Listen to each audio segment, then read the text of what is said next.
Ayun, shoutout po mga kalingap. Welcome to my YouTube channel, Roselski TV.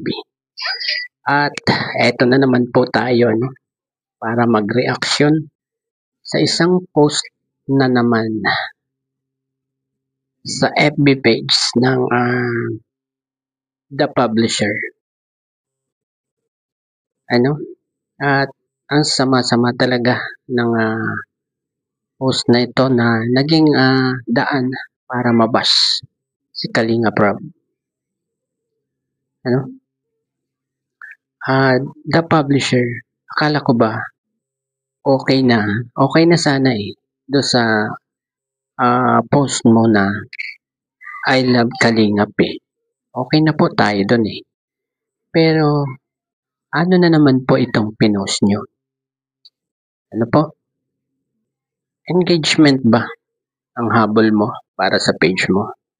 Or talagang bashers ka ni Kalingap Rob o ng Kalingap?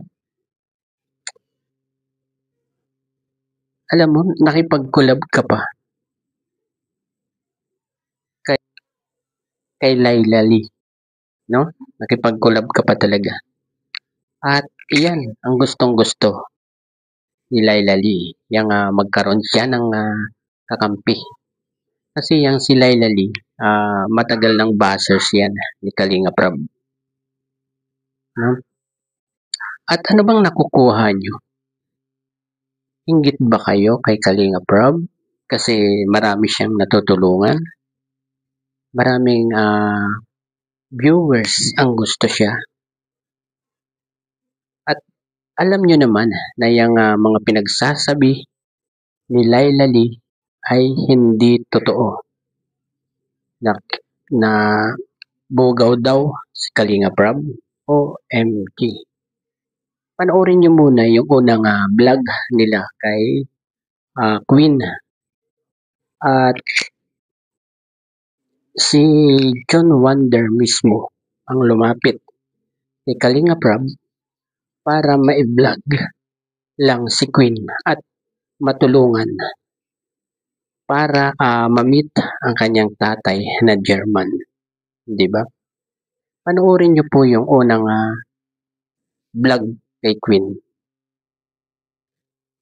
Tapos nagpasulsul ka pa dito kay Laila Lee, The Publisher. Isip-isip din po bago maggawa ng post na tulad nito. Siguro alam mo rin na magkukusto ng paninira at pambabas kay Kalingap Rob, di ba? Sana naman matauhan ka or kailangan pang ma-report yung channel mo bago ka matauhan. Isip-isip din po The Publisher.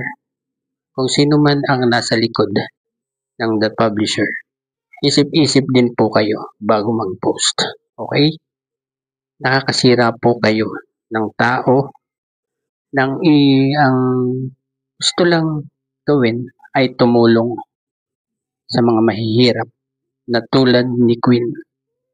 Tungkol dyan sa caption mo, eto, babasahin ko ang caption mo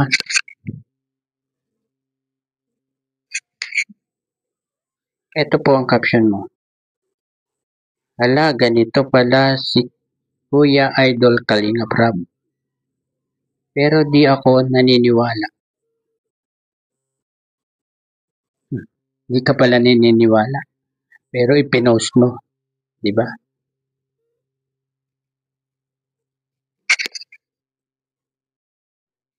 Grabe Grabe na ang paninira nyo kay Kalingap Rob. Grabe. Sana matauhan kayo at tumulong na rin kayo kay Kalingap Rob kung gusto nyong sumikat lang, no? At ayun, hanggang dito na lamang po ang aking konting reaction dito sa post ng The Publisher na sumunod na nadiktahan ni Laila Lee. Ayun, hanggang dito na lamang po. Bye-bye and God bless po sa atin lahat.